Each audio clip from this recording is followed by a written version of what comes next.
Paso, señorías, a la siguiente solicitud de comparecencia, que es la que se refiere a los desgraciados acontecimientos ocurridos en la provincia de Teruel el pasado 14 de diciembre, que acabaron con la vida de dos guardias civiles, Víctor Romero y Víctor Jesús Caballero, y de un civil, de don José Luis Iranzo, vecino de la localidad de Andorra, que se realiza a petición también del Grupo Socialista. Me van a permitir que mis primeras palabras vayan destinadas a los familiares y amigos de Víctor, Víctor Jesús y José Luis, tres personas inocentes que tuvieron el infortunio de cruzarse en el camino de un asesino. Lamentablemente, en el mundo hay criminales sin escrúpulos a los que la vida de los demás les importa muy poco. Pero para nosotros, que tenemos la fortuna de vivir en un país seguro, las muertes de Víctor, Víctor Jesús y José Luis nos llegaron muy cerca, muy hondo. Los sentimos como si fueran de nuestra propia familia y el drama y el dolor sufrido por sus seres queridos, solo ellos lo pueden saber. Por eso, a todos ellos, mi consideración y mi apoyo incondicional. El arresto de un delincuente buscado internacionalmente es más que un motivo de reconocimiento y de satisfacción que todos nosotros debemos trasladar a la fuerza y cuerpos de seguridad, en este caso a la Guardia Civil. Pero en este caso, este sentimiento fue mucho más patente al tener la convicción de que las muertes de Víctor Jesús, Víctor y José Luis no fueron en balde. Consiguieron, seguramente, salvar otras muchas vidas con la detención de su asesino. Esa detención, la del conocido como Igor el Ruso, tiene el rostro de sus víctimas. Tiene el rostro no solo de los fallecidos, sino también de los previamente heridos en Albalate del Arzobispo, Ariño y Andorra, en la provincia de Teruel. Y el dispositivo que se estableció para localizarlo desde los sucesos acaecidos el día 5 de ese mes hasta que se le arrestó en la noche del 14 al 15 fue, y tengo que ratificarlo aquí, riguroso, profesional y exhaustivo. Y porque creo que fue riguroso, profesional y exhaustivo, paso a exponérselo a todos ustedes de la manera más detallada, intentando no dejarme atrás ningún dato relevante, pero tampoco cansándoles con todas las actuaciones que nos llevarían muchísimo tiempo poder trasladar.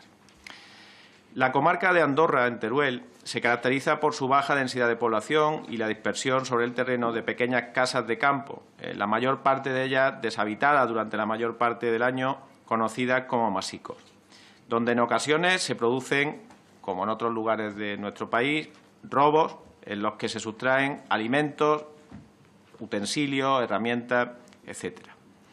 En la segunda quincena del pasado mes de noviembre se denunciaron hechos como los descritos y se abrieron, en base a informaciones recogidas en la zona y que estaban en vías de ser confirmadas, distintas líneas de investigación que apuntaban a que la autoría correspondía a delincuentes habituales en la zona.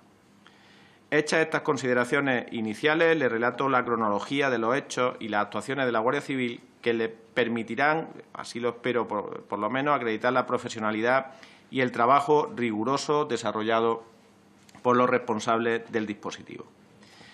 El martes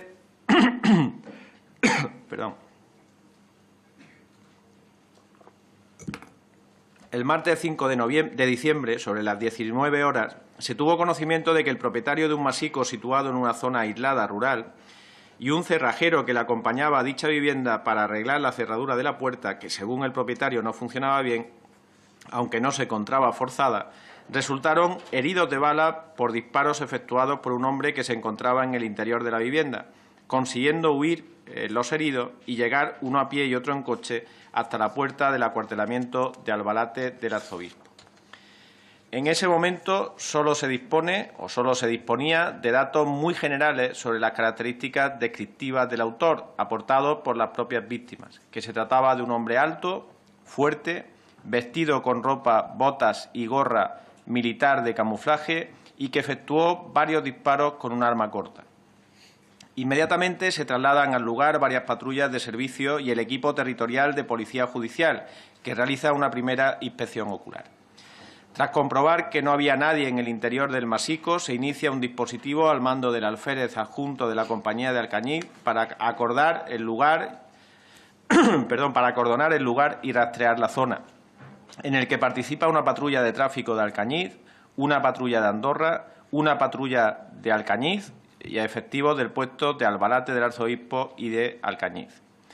Durante el miércoles día 6 de diciembre, por parte de la Policía Judicial, se realizan entrevistas personales y se mantuvo un estrecho contacto con las víctimas que se encontraban hospitalizadas en Alcañiz y en Zaragoza, para obtener datos fisonómicos del autor, vestimenta y cualquier otro dato que resultara de interés y útil para poder localizarlo. A su vez, se llevan a cabo labores de investigación en distintos lugares próximos al lugar de los hechos.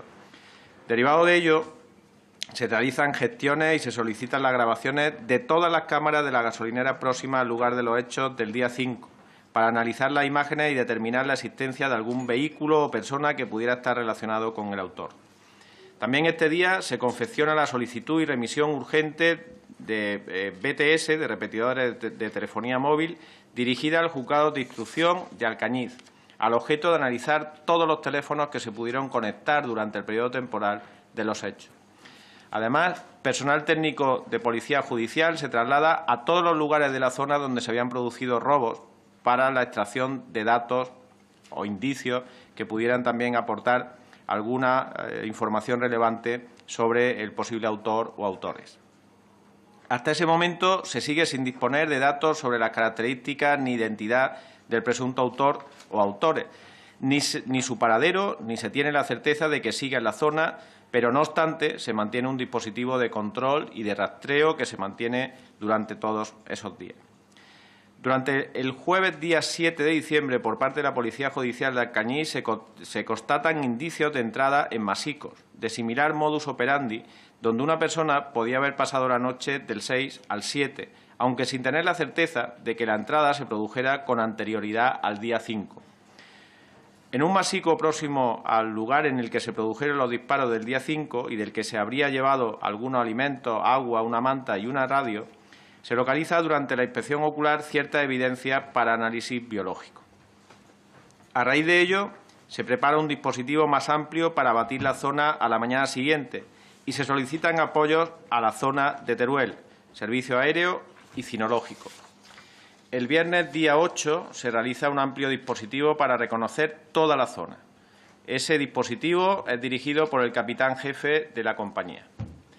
Durante el mismo participan las patrullas de los puestos de Valdealgorfa, Albalate, Andorra, Ariño y los equipos Roca de la zona, así como patrullas de Aliaga y Utrillas de la compañía de Calamocha y con la participación también del capitán jefe de la Unidad de Policía Judicial de Teruel, el helicóptero de la UEL de Huesca y el servicio cinológico de la zona con un guía y 2 perros. El dispositivo establecido no permitió la obtención de nuevas evidencias ni la localización de personas o vehículos sospechosos alguno. No obstante, durante los siguientes días se reforzó la vigilancia de la zona con las patrullas de la compañía. Continuando con el dispositivo preventivo en la zona, durante las tardes-noches de los días 9 y 10 de diciembre, el equipo Roca realiza lo que se denomina en la actividad policial apostaderos de paisanos con un visor nocturno para intentar detectar movimientos de la supuesta persona autora de los hechos. Todo ello coordinado con la patrulla uniformada que prestaba servicio en la comarca. El lunes 11, una de las víctimas del día 5 indicó a los investigadores que había visto en el hospital de Alcañiz a una persona en la que creía reconocer al autor de los disparos. Por parte de las unidades de Policía Judicial se iniciaron gestiones en esta nueva línea, pero tras profundizar en la misma se descartó, 2 días después, el día 13, al conseguir identificar a la persona observada por el testigo, descartándola al tener coartada y constancia de que no se trataba de la persona que había efectuado los disparos. Ninguno de los indicios ni informaciones que se siguen obteniendo apuntan a la presencia en España, ni mucho menos en la zona, de una persona con el perfil criminal de Norbert Ferger, el conocido como Igor el Ruso. El día 12 se tiene conocimiento de la entrada en otro masico del término municipal de Andorra. Se traslada al lugar personal de Policía Judicial y se constata un similar modus operandi, pero sin obtener ningún nuevo dato. Desde el día 7 al 13, por parte de la UPJ, se practican gestiones vía telefónica y, posteriormente, mediante solicitud urgente, a los diferentes centros penitenciarios de Zuera, Daroca y Teruel sobre información de presos que hubiesen disfrutado de permiso o licencia durante el periodo de los hechos, para investigarlos y determinar si alguno pudiera haber sido el autor. A su vez, durante dichos días también se realizan gestiones con la intervención de armas de Teruel y Alcañiz para obtener datos sobre el calibre 9 x 21 milímetros referente a guías de pertenencia expedidas, armas incautadas, depositadas, personal con licencia que puedan parar armas de ese calibre, etcétera, remitiendo listado de personal obtenido de las provincias limítrofes para su estudio y análisis. Ese mismo día 13, por parte de la Jefatura de la Comandancia, se establecen contactos previos para organizar otra búsqueda con apoyo de unidades y medios ajenos a la Comandancia.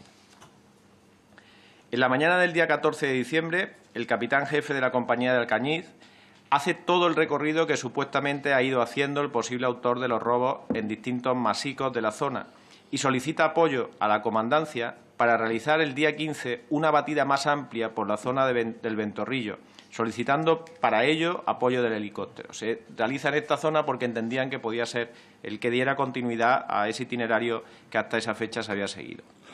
También se solicita una cámara térmica durante el tiempo que se mantenga el dispositivo a realizar durante los próximos días que le es autorizada. En la tarde del día 14, un vecino de la localidad de Andorra, José Luis Iranzo, informó de que se había forzado la entrada de su masico. Asimismo, indicó que podía acompañar a la fuerza a ver una zona de cuevas donde sería factible que alguien pudiera ocultarse. Por ello, el capitán de la compañía, acompañado por el alférez adjunto y 4 guardias civiles, vistiendo de paisanos, salen acompañados de José Luis Iranzo a reconocer dicha zona del terreno para preparar de forma adecuada la nueva búsqueda prevista, como les decía, para el día siguiente. La colaboración ciudadana es habitual en este tipo de situaciones y en esta ocasión se limitó a acompañar a los guardias civiles para indicarles posibles sitios de ocultación dentro del ámbito rural y por donde se realizaría el dispositivo que se estaba planificando para el día siguiente. Pero en ningún momento el señor Iranzo, que le acompañó en estas actuaciones, actuó conjuntamente, ni entró en ningún sitio, ni corrió, ni se expuso a ningún peligro, puesto que se limitó solo a señalar posibles lugares de ocultación. Una vez finalizada la colaboración, se separaron el señor Iranzo y los miembros de ese dispositivo de la Guardia Civil, que regresaron al cuartel de Andorra. Cuando llegaron a ese cuartel de Andorra, los guardias civiles, dirigidos por el capitán, aún se encontraban todavía en el cuartel de Andorra, se recibe un aviso procedente del Centro de Operaciones de la Comandancia de Teruel que informa de posibles disparos en un masico ubicado en la zona conocida como El Saso, término municipal de Andorra. El dispositivo al completo sale hacia dicho lugar en 2 coches, cuando ya había anochecido, portando los 6 integrantes chalecos antibalas. Dado que en dicha zona existen varios masicos, componentes del puesto de Andorra solicitaron apoyo ciudadano que sirviera de guía a los integrantes del grupo.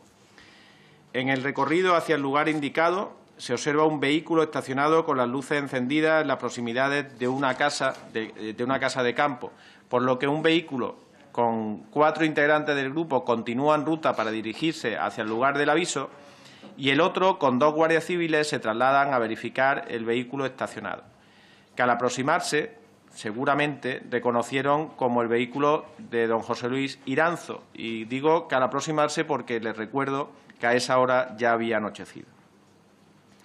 Cuando el capitán y los 3 integrantes del grupo, siguiendo el camino indicado por el paisano, llegaron al masico donde supuestamente se había producido la incidencia, no observaron ninguna novedad, por lo que retornaron y al llegar al punto donde había sido visto el vehículo estacionado, detectaron que éste ya no estaba y observaron que los guardias civiles Víctor Romero y Víctor Jesús Caballero habían sido tiroteados, iniciando inmediatamente maniobras de reanimación sobre aquellos. Por otra parte, una patrulla uniformada, que también había sido activada por la Central Operativa de Teruel y que estaba compuesta por integrantes del puesto de Andorra, ya se habían dirigido por otra ruta al masico donde realmente se habían producido la incidencia. Al llegar, comprobaron la presencia de un cuerpo sin vida en el exterior de la valla del masico, que posteriormente se comprobó que era don José Luis Iranzo, e iniciaron la búsqueda de su autor. En ese momento localizaron al padre de la víctima, que estaba escondido fuera de la explotación y que resultó ser la persona que había dado el aviso al Centro Operativo Complejo. Tras conocer los hechos y tras dar instrucciones de instalación de controles en las principales vías de comunicación con objeto de localizar el vehículo de José Luis Iranzo, se solicita el apoyo inmediato de la fuerza del Grupo de Reserva de Seguridad que tenía previsto actuar en la batida del día 15, es decir, al día siguiente, así como unidades de la Unidad Especial de Intervención con objeto de organizar un mayor cerco y una posterior batida. Asimismo, se solicitó el apoyo de un helicóptero con capacidad de visión nocturna que fue concedido de manera inmediata. Como resultado de este amplio dispositivo, sobre las 2 de la madrugada de esa noche, la Guardia Civil localizó el vehículo del señor Iranzo, detenido sobre la cuneta de la carretera que une las localidades de Mirambel y Cantavieja, en cuyo interior, una vez producido el registro, no se encontró a ninguna persona. Se dieron instrucciones a las patrullas en la zona para que mantuvieran el control sobre el vehículo y la zona limítrofe hasta la llegada de una patrulla del Grupo de Acción Rápida, GAR, que ya estaba desplazándose a ese punto con la misión de efectuar un reconocimiento en el vehículo y posterior batida. Antes de la llegada de los componentes del GAR, 2 componentes de la Comandancia de Castellón que estaban participando en el dispositivo de cierre establecido localizaron, no muy lejos de la posición del vehículo, a un sospechoso, a una persona que permaneció tendida en el suelo, procediendo a su detención. Una vez identificada esta persona, resultó ser Norbert Feger. Para finalizar, indicar que por parte del juzgado se ha decretado el secreto de las actuaciones. En paralelo, se ha iniciado una investigación interna en el seno de la Guardia Civil, como en otros casos en los que se produce el fallecimiento de algún miembro de este cuerpo, por parte de la Unidad de Riesgos Laborales, para analizar cada uno de los detalles de esta actuación y sus efectos sobre la seguridad de todos los agentes que participaron en ella. Una vez más, y al finalizar, quiero trasladar, creo que lo hago en nombre de todos, nuestra condolencia y nuestro apoyo a las familias de Víctor Jesús y de José Luis. Presidente, lo primero, unirnos a las condolencias de los familiares, amigos, compañeros y vecinos de José Luis Iranzo, de Víctor Romero y Víctor Jesús Caballero. La petición que hicimos ayer en el Senado y que fue tumbada por el Partido Popular iba en la línea de intentar aclarar las responsabilidades políticas que este Gobierno tiene acerca de los actos que usted ha ido relatando y que ha hecho algunas omisiones. Fueron 11 los delitos de robos en el que se produjeron durante el periodo entre el 5 de diciembre y el 14 de diciembre. Fueron una amenaza que usted ha dicho que no se tenía el perfil del ruso y que todos los vecinos y todos los amigos que están reclamando justicia para este caso dicen que fue una amenaza infravalorada. Porque no tenía que ver con el rogatorio que había hecho el tribunal, el juzgado de Bolonia en septiembre, acerca de las informaciones que decían que este sujeto estaba en España. Lo que vemos es que no hubo un cotejo entre el análisis balístico y que hubo un dispositivo insuficiente de despliegue con unos medios, desde luego, que se demostraron insuficientes. El chaleco de Víctor Jesús no era de su talla y, desde luego, cuando usted ha afirmado aquí que el operativo Roca no tuvo cámaras de visión nocturna hasta el día 10 de diciembre, está afirmando lo que se estaba intentando buscar a un peligroso ladrón en ese momento. Se creía que era un ladrón, según usted, pero sin los dispositivos necesarios para encontrarlo cuando se estaba moviendo y cuando hacía las operaciones, que era de noche. Este cúmulo de contradicciones ha llevado a las Cortes de Aragón a pedir la dimisión del señor Zoido y del señor Gustavo Alcalde, el delegado del Gobierno en Aragón. Me gustaría preguntarle qué valoración hace su Gobierno cuando el Pleno de una comunidad autónoma pide la dimisión del delegado del Gobierno en esa misma comunidad autónoma.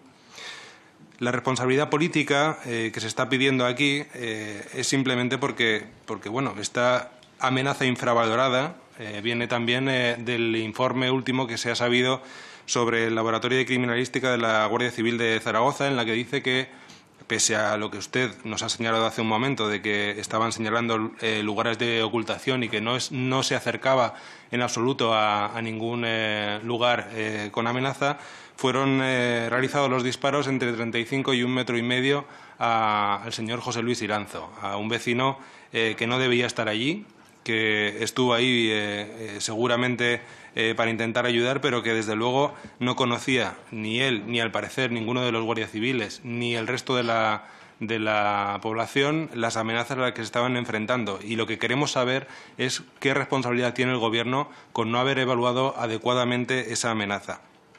Simplemente porque la responsabilidad política tiene que basarse en dos factores. Por una parte, el abandono del medio rural que se está llevando a cabo y que da una vulnerabilidad extra a estas poblaciones. Según la Asociación Unificada de la Guardia Civil, hacen falta entre 700 y 800 efectivos más en Aragón.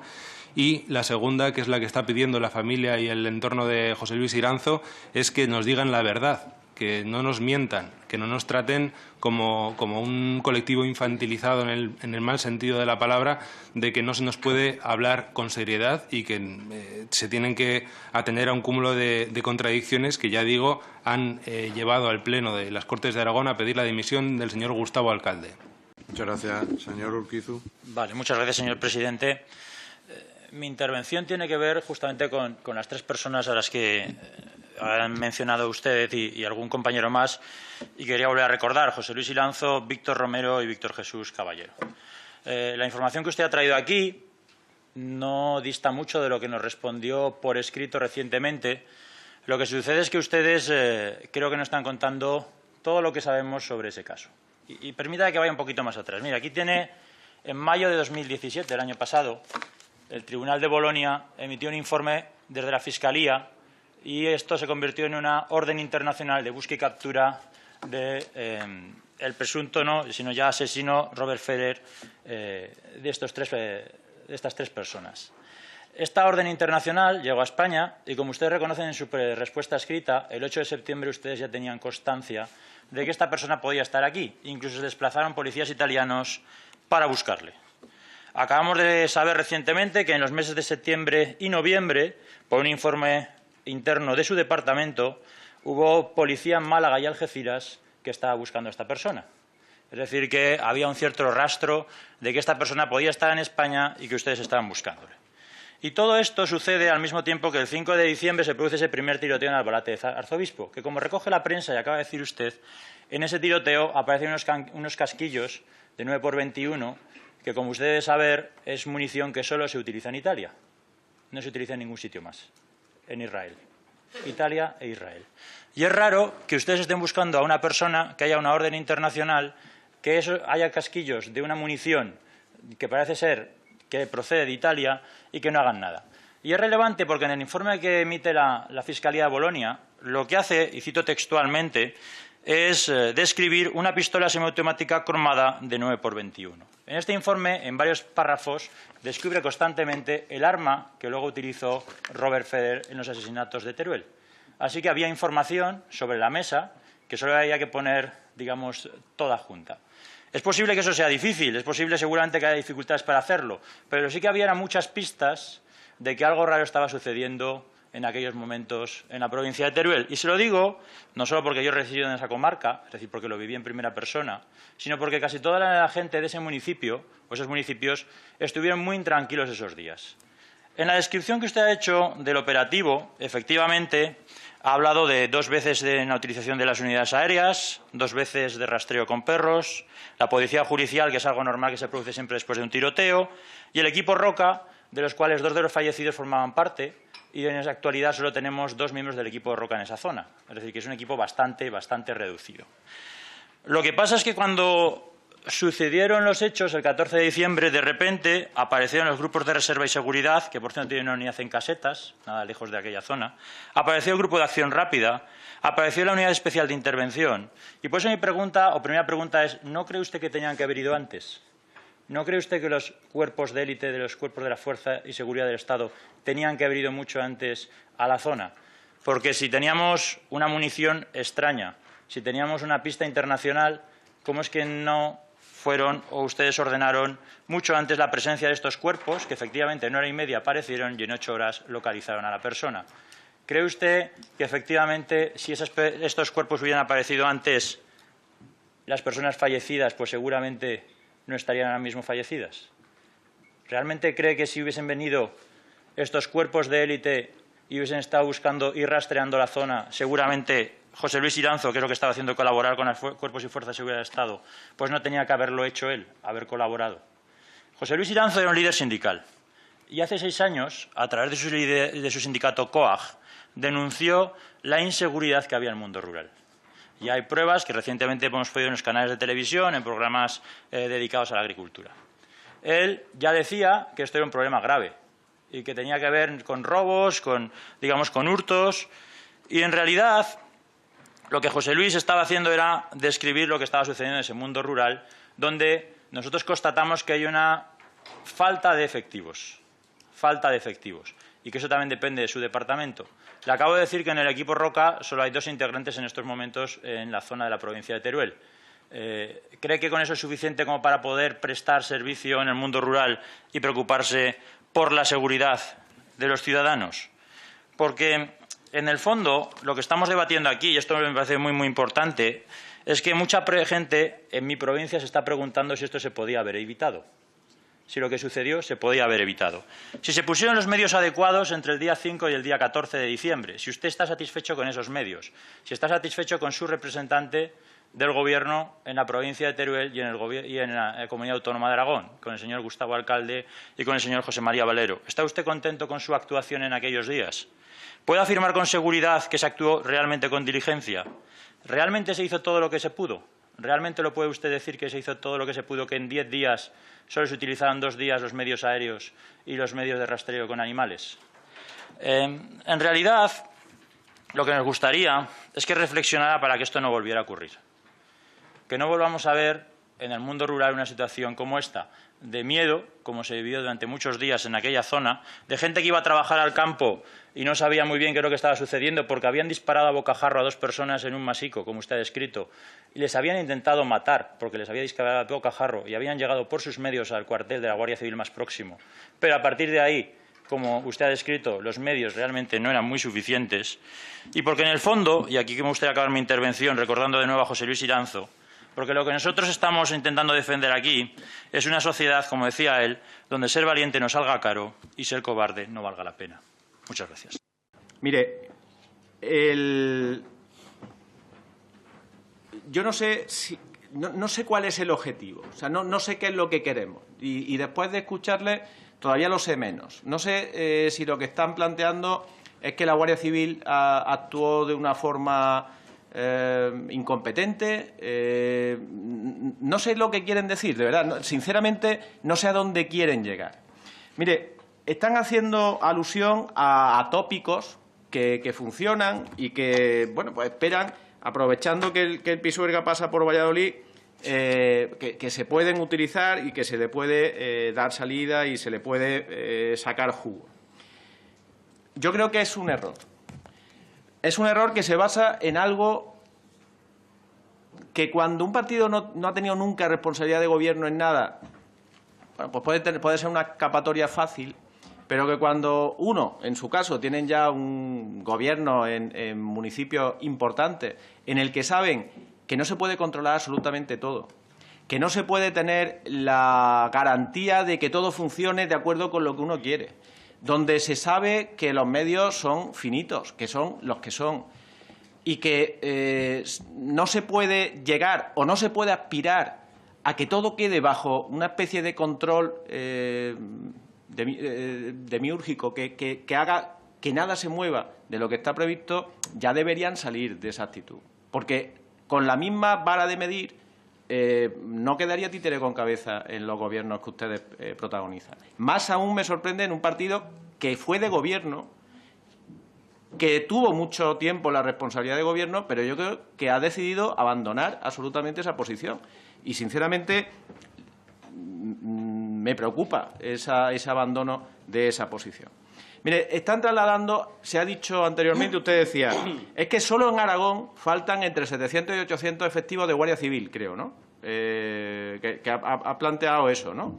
Solo de Guardia Civil y solo en Aragón, 700, 800 efectivos. O sea, habría que sumarle los que ustedes crean o alguien crea que hacen falta de policía y habría que multiplicarlo por el porcentaje que corresponda en el resto de España, con lo que probablemente, si aplicamos ese porcentaje, habría que doblar las plantillas de policía y Guardia Civil para cumplir ese objetivo que a usted le parece razonable y que suelta aquí de una forma, bueno, pues como el que no tiene ninguna responsabilidad, que efectivamente el que no tiene ninguna responsabilidad es un irresponsable, pero ustedes son parlamentarios.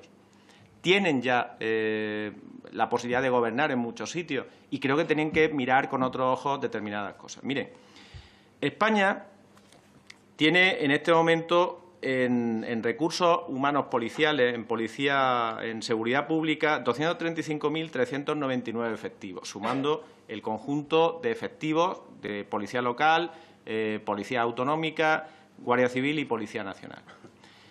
Eso supone que tenemos 505,7 efectivos policiales de seguridad pública por cada 100.000 habitantes. Le voy a contextualizar, ¿vale? Le voy a contextualizar para que usted me diga si eso es suficiente, son muchos o son pocos. Francia tiene 322,8 efectivos por cada 100.000 habitantes, es decir, casi 200 menos que España. Alemania, 296,7. Reino Unido, 225,8. Italia, 469,6. Estados Unidos, 271,7. Y, por ejemplo, México, 231,9. Dígame un caso, dígame un país, dígame una referencia donde haya más efectivos de seguridad pública por cada 100.000 habitantes y yo le diré que entonces tiene razón en que hacen falta muchos más efectivos en Aragón, en Cataluña, en Navarra y en todos los sitios. Pero es que no es verdad. Es que no es verdad. Es que queremos utilizar un tópico no contrastado, un tópico que siempre está a mano para justificar lo injustificable. España, la sociedad española, hace un enorme esfuerzo para transmitir y disfrutar de seguridad. Y ese enorme esfuerzo, con un coste muy elevado, nos da magníficos resultados. Somos una de las grandes referencias mundiales como país seguro. Y creo que eso es un éxito colectivo de la sociedad española. Es un éxito de país, de todos. Y por eso creo que tenemos que empezar por ordenar la cosa. Ha planteado que se produjeron 11 delitos de robo entre el 5 y el 14 de diciembre. Pasa que no todos se denunciaron en ese periodo de tiempo. Ha habido denuncias que se han hecho posteriormente, con lo que difícilmente lo podía conocer la Guardia Civil, ni el Gobierno, ni este secretario de Estado, porque se hicieron a posteriori, porque en muchos casos, muchos de estos masicos, usted lo sabe, y si no lo sabe, yo se lo digo, están deshabitados. Cuando se produjeron estos acontecimientos, sus propietarios acudieron posteriormente, comprobaron que había habido algún robo y lo denunciaron, pero posteriormente a la fecha en la que se habían producido estos hechos. Dice que hubo una amenaza infravalorada. Yo le he leído todas las actuaciones que se llevaron a cabo. Mire, la amenaza que se produce previamente al día 5 y posteriormente al día 5 es una amenaza desgraciada o no sé si decir que desgraciadamente, pero es una amenaza relativamente común, precisamente porque hay una serie de robos y de actuaciones delincuenciales en el ámbito rural, se crearon los grupos Roca, que por cierto, desde el año 2011 hasta ahora, que en el 2011 también habría alguna situación complicada, que seguramente hasta el propio señor Iranzo, líder de COAC, no diría, cuando estaba el PSOE todo era seguro, pero cuando ha llegado el PP todo es inseguro. Cuando estaba el PSOE en el campo no había robos y ahora que ha llegado el PP hay robos. Diría que evidentemente en el campo se percibe, se siente inseguridad y quieren más seguridad y más protección. Pues lógico. Lo dice, o lo decía el pobre señor Iranzo, y lo dice cualquier persona, porque legítimamente tenemos esa posibilidad de pedir que nos den el mayor estándar de seguridad posible. Y en este caso, tengo que decir que los vecinos que viven en Teruel lo disfrutan en términos generales. Tiene la suerte de ser una de las provincias con una tasa de criminalidad más baja de toda España y de toda Europa. Y eso es mérito de la convivencia, de la actitud cívica de sus vecinos y seguramente del buen hacer de la Guardia Civil y de la Policía, que hacen bien su trabajo y que tienen esa actuación con los grupos Roca. De 54 en 2011 a 106 en la actualidad. Han planteado que, bueno, al final han hecho un planteamiento que podría resumirse en lo siguiente. Oiga, si la quiniela la hacemos el lunes, acertamos siempre. Y es verdad, si la quiniela la hacemos, hay que ser muy despistados para el lunes, después de que se han producido los partidos, no acertar la quiniela. Pero el mérito está en acertar el viernes, que es cuando se acaba el plazo para presentar la quiniela. Y el viernes, con los datos que se tienen, uno tiene que tomar las medidas que se pueden llevar a cabo. A lo largo de estos días, del 5 al 15 de diciembre, estoy convencido, no tengo aquí el dato, pero estoy convencido que se produjeron robos en muchas partes de España, que hubo uso de armas en muchas partes de España, que hubo delitos que han exigido reacción de fuerza y cuerpo de seguridad de Estado en muchas partes de España, seguro, y que la distribución del potencial de servicio de cada uno de los cuerpos se ordenó de acuerdo con los criterios que se disponía en ese momento. Hablaba el señor Urquizu, de que, hombre, que había datos suficientes para que se hubiese relacionado la petición que se hace del Tribunal de Bolonia con lo que sucede en Teruel. Ya le digo, no me lo esperaba del PSOE, menos aún me lo esperaba de usted, pero hay que forzar tela el argumento para decir eso. Mire, le voy a decir. Hay esa referencia, usted sabe, o debe saberlo, si no se lo digo. Cuando por parte de cualquier país se tiene una referencia o algún dato de que una persona perseguida en un país puede estar en otro, se hace a través de Interpol una petición que, cuando está suficientemente argumentada, genera lo que se llama un rojo, un hit, que pues se activa un dispositivo de búsqueda internacional. En este caso, y en base a una información que había recibido los carabinieri italianos de un interno en una prisión italiana, se piensa o intuyen los carabinieri que este tipo, Igor el ruso, podía estar en España. En concreto, lo ubican en la provincia de Málaga. Se desplazan dos carabinieri con varios efectivos de la UDEP, con V, que hacen un trabajo tremendamente exhaustivo en la provincia de Málaga y en el entorno de la provincia de Málaga, no solo en la provincia de Málaga. Y se llega a la conclusión de que esa información que se ha recibido por un interno en un centro penitenciario italiano podría no ser fiable, como ocurre infinidad de veces, en que una información finalmente no es correcta. Pero lo obligatorio es llegar hasta las últimas consecuencias de esa investigación. ¿Por qué se lo ubica en Málaga? Pues porque, según este interno en el centro penitenciario italiano, allí pretendía, porque parece que había alguna terminal de alguna organización mafiosa con la que antes había colaborado, tenía en Málaga una posibilidad de contacto. Se hace toda esa investigación y no se ubica. Se vuelven los carabinieri a Italia. ¿Usted me quiere decir qué relación se puede encontrar entre eso y un hecho de un robo en un masico en Teruel? ¿De verdad cree que tiene que haber un vínculo? ¿De verdad cree que solamente en Italia y en Israel se utiliza el calibre 9x21?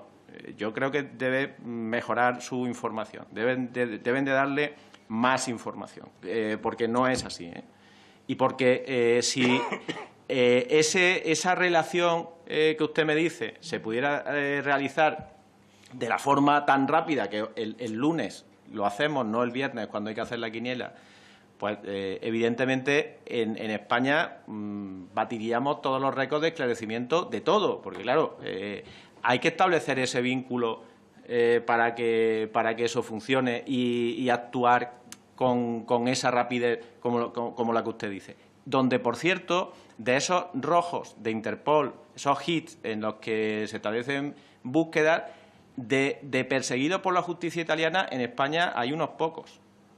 O sea que, además, habría que determinar que de entre todos los que hay de la justicia italiana era el tal Norbert Feger el que estábamos buscando. Creo que, en fin, y hay peticiones de ese tipo de muy diversa consideración. Unos con unos antecedentes determinados, otros con otros antecedentes determinados, unos con una actitud concreta, otros con otra actitud diferente.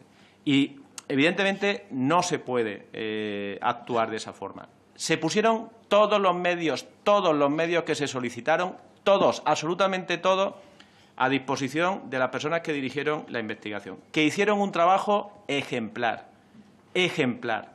y donde, a día de hoy, probablemente, si ese choque, ese enfrentamiento entre el asesino, Igor, el ruso, y las personas que estaban en su entorno hubiese sido de otra forma, con probablemente un despliegue diferente, con muchos más efectivos, a lo mejor el número de bajas, el número de víctimas hubiese sido mayor.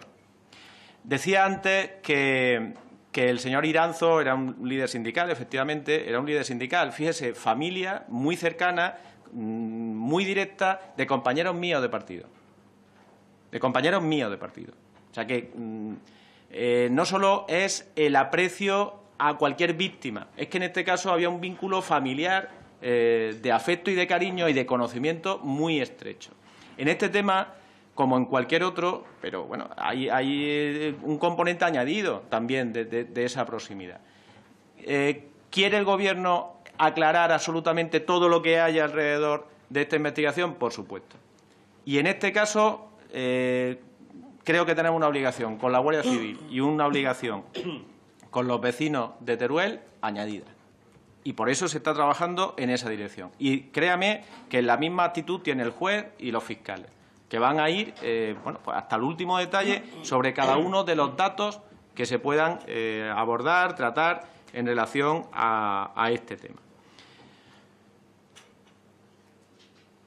Había un tema que me parece que es especialmente necesario que seamos capaces de abordar. Y es el que tiene que ver con, creo que lo apuntaba su señoría, que se puso en peligro a don José Luis Iranzo por esa colaboración con la Guardia Civil. Y no es cierto.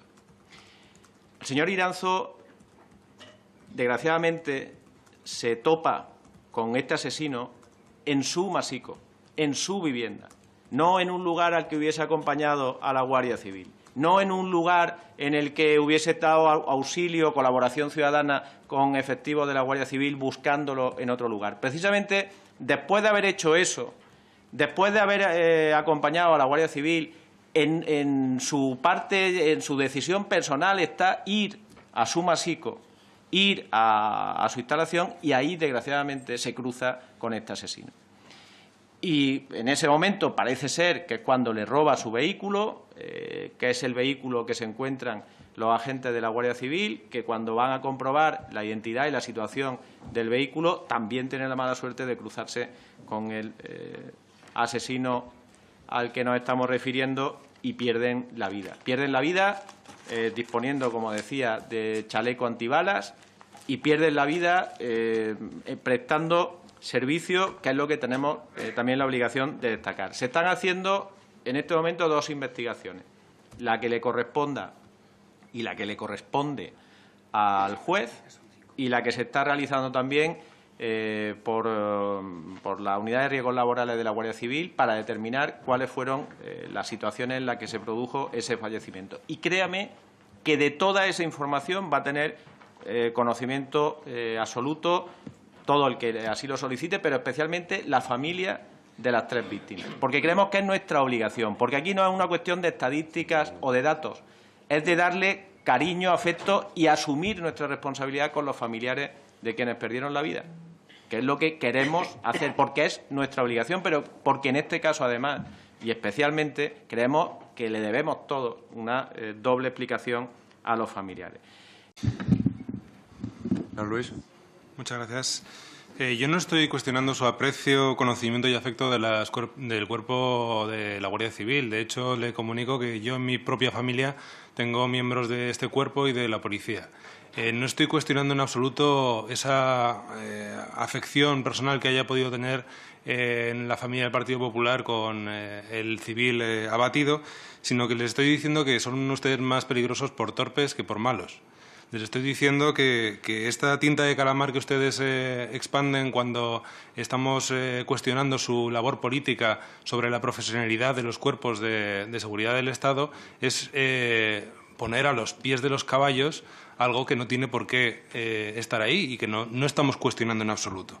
La propia comisión sobre el modelo policial que ha impulsado el Partido Popular y Ciudadanos tiene mucho que decir respecto a que el modelo policial ustedes mismos están diciendo que no es el correcto. Y cuando ustedes me dicen o me contesta acerca del número de efectivos en Aragón, no tiene nada que ver o me está demostrando usted que no entiende lo que es la despoblación. Me está usted diciendo que vale el mismo número de agentes en la ciudad que en los pueblos. Y eso no es así. Usted sabe que Cuenca, Soria o Teruel son provincias que tienen una distribución demográfica que tiene características específicas y que no está cumpliéndose la seguridad en esos territorios precisamente por esas características demográficas. Y la pregunta en la que le he hecho y que no me ha respondido o no ha querido responderme es cuál es su valoración política sobre que las Cortes de Aragón hayan pedido la dimisión del delegado del Gobierno en Aragón. Eso es lo que estoy intentando preguntarle y que espero que me valore. ¿Cuándo el señor Gustavo Alcalde piensa dimitir o, si no, cuándo lo van a cesar? Nadie duda de la capacidad de las fuerzas y cuerpos de seguridad del Estado. Nadie está dudando aquí. Mi grupo no duda. De lo que dudamos es de su incapacidad manifiesta para gestionar políticamente a las fuerzas y cuerpos de seguridad del Estado. Usted nos ha dado aquí unos datos de policía, Guardia Civil, policía local. Incluya también a la seguridad privada y seguro que la ratio aumenta. Pero explíqueme por qué motivo hay cuarteles de la Guardia Civil que en periodos, en zonas rurales, en periodos de máxima afluencia de gente, resulta que cierran porque la gente que está trabajando en esos cuarteles está de vacaciones. Explíquemelo. Eso es la realidad, no son los datos. Y ahora dígame si esa ratio tiene efectividad directa sobre la seguridad en las zonas rurales. Explíqueme con ejemplos reales y con casos reales cómo es posible que con esta ratio se produzcan los fenómenos que se producen en las zonas rurales de nuestro país. O explíqueme por qué motivo tiene que haber guardias civiles que queden en un punto intermedio de sus acuartelamientos para hacer una patrulla porque son incapaces de juntarse 2 guardias civiles para patrullar amplísimas zonas del medio rural de nuestro país. Y rápidamente, aunque necesitaríamos bastante más tiempo, pero miren, no mezclen cosas. Nosotros no estamos pidiendo responsabilidades judiciales, que eso lo tiene que hacer efectivamente un juez, sino responsabilidades políticas por su actuación. Eso es lo que hemos venido aquí a pedir y ustedes no nos han aclarado muchísimo de los datos. Y le digo, porque como no tiene que mezclar cosas, este señor asesinó a alguien en Italia, estuvo en la cárcel y volvió a matar. Claro que pasó eso. Eso ya pasó. Por lo tanto, lo que nosotros le estamos diciendo es que no mezclen efectivamente a las víctimas con lo que está pasando, porque nadie debe utilizarlas, así es. Pero las víctimas les están diciendo algo a ustedes, y es que quieren saber qué hicieron entre el día 5 y 14 de diciembre, porque yo también estuve, digamos, en el acto del Ministerio de Agricultura. Así que lo que nosotros hacemos es hacernos eco de lo que dicen los ciudadanos, que quieren saber si ustedes hicieron todo. Y no me ha respondido. Por ejemplo, ustedes ordenaron que el Grupo de Reserva de Seguridad, el Grupo de Acción Rápida y la Unidad Especial de Intervención actuaran a partir del 5 de diciembre en Teruel, ¿sí o no? ¿Usted decidió que esos cuerpos fueran allí? ¿Sí o no? Dato que usted no da. Efectivamente, en España se pudieron producir muchos disparos de armas en esos días. ¿Cuántos fueron del calibre 9x21 y a la munición italiana? ¿Cuántos en España se produjeron de esas características en esos 10 días? Hubo muchos casos. ¿Nos puede dar los datos de en cuántos lugares de España se produjeron disparos por arma corta de 9x21 con munición italiana? en 10 días. A lo mejor hubo muchos casos y no lo sabíamos, que realmente la gente en España está usando munición italiana cuando dispara. Y tampoco nos ha aclarado, porque no ha presentado los datos, creo, como tendría que presentar sobre el número de efectivos. Claro que denunciamos que faltan efectivos. Desde que ustedes gobiernan hay 100 efectivos menos de la Guardia Civil en la provincia de Teruel. Claro que hay menos gente en seguridad. Y además tienen un plan para cerrar cuarteles. Por lo tanto, claro que ustedes reducen la seguridad en este país. Claro que lo están haciendo. Y esos son datos. Es decir, que lo que le estamos intentando es que ustedes asuman alguna responsabilidad política de alguna de las preguntas que nosotros les estamos planteando aquí. Pero, de verdad, espero que en su respuesta no vuelvan a mezclar muchas cosas, porque sería desafortunado para mucha gente que nos está viendo, y le aseguro que hay mucha gente viéndonos en estos momentos, porque hay mucha gente interesada sobre esta cuestión. Así que le agradecería que no mezclaran las cosas, que no hablaran de cosas que no tocan, que hable de lo que es su responsabilidad y su competencia, que es mantener la seguridad en este país, y díganos, por favor, cómo lo piensa seguir haciendo en el mundo rural, que es un sitio realmente especial para poderla mantener. Yo no voy a opinar sobre lo que haga o no haga el Parlamento de Aragón. Me parece que está en su derecho de hacer lo que quiera. No me corresponde a mí, bastante tengo yo con lo mío para ocuparme de lo que hace el Parlamento de Aragón. Ellos sabrán y ellos verán.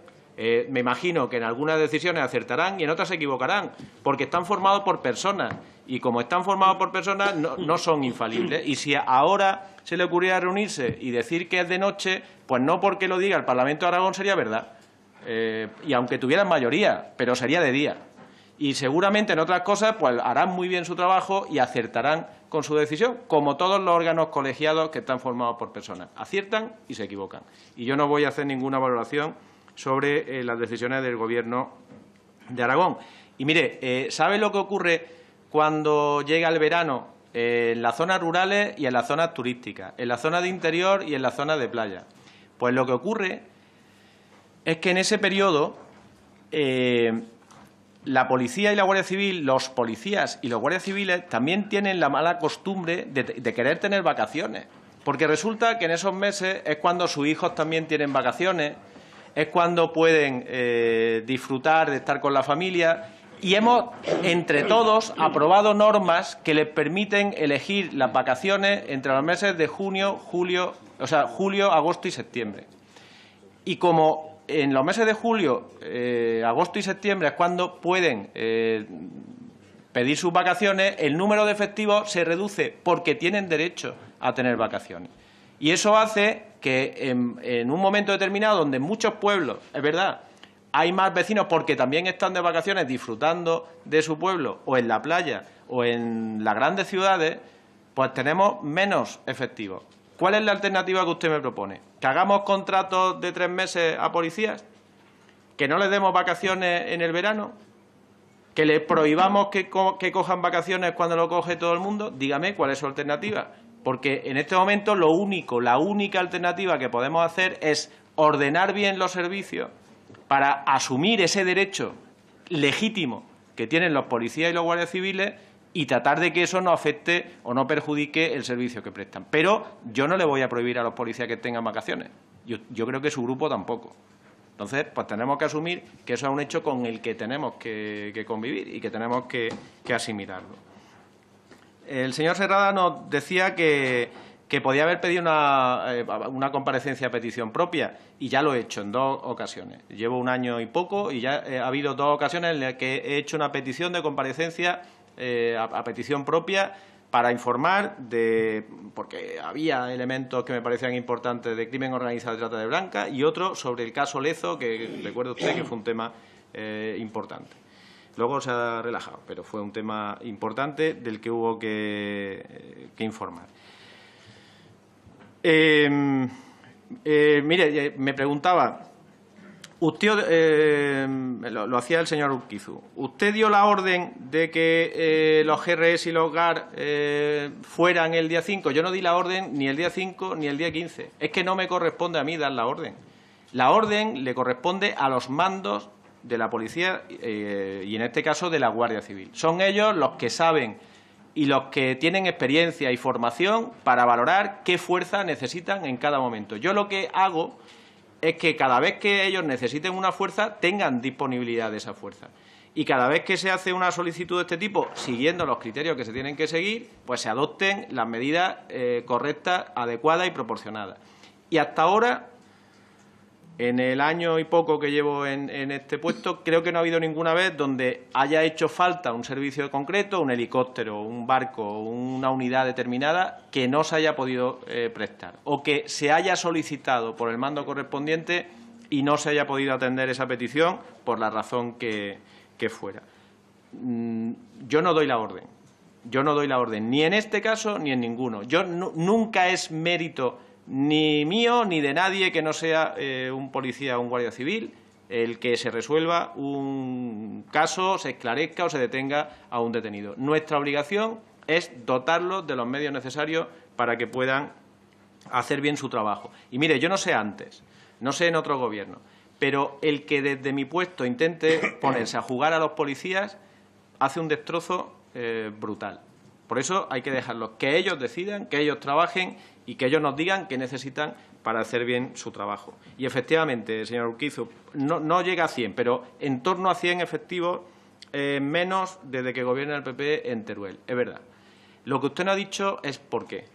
Y es porque su partido en el año 2011 se fue dejando la peor crisis que ha sufrido este país, que ha llevado a que estuviésemos a punto de ser intervenidos, a punto de sufrir, como en otros países, como en Grecia, en el que se ha bajado más del 50% la pensión a los pensionistas y en los que prácticamente se ha expulsado a más del 30% de los funcionarios de la función pública.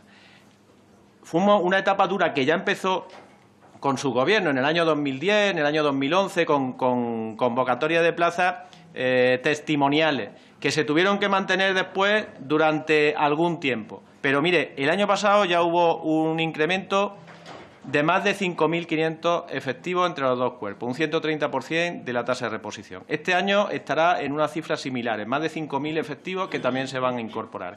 Tardan 3 años en formarse y en estar disponibles en las comisarías y en los cuarteles, pero van a estar y van a permitirnos que esas cifras que se tuvieron en el tope que se ha tenido nunca en efectivos de policía, sumando policía y guardia civil, en el año 2000, hubo uno en el año 2003, otro en el año 2008, que se vuelva a recuperar y que nos estabilicemos en esa cifra a la que nos estamos acercando, afortunadamente, a un ritmo francamente positivo.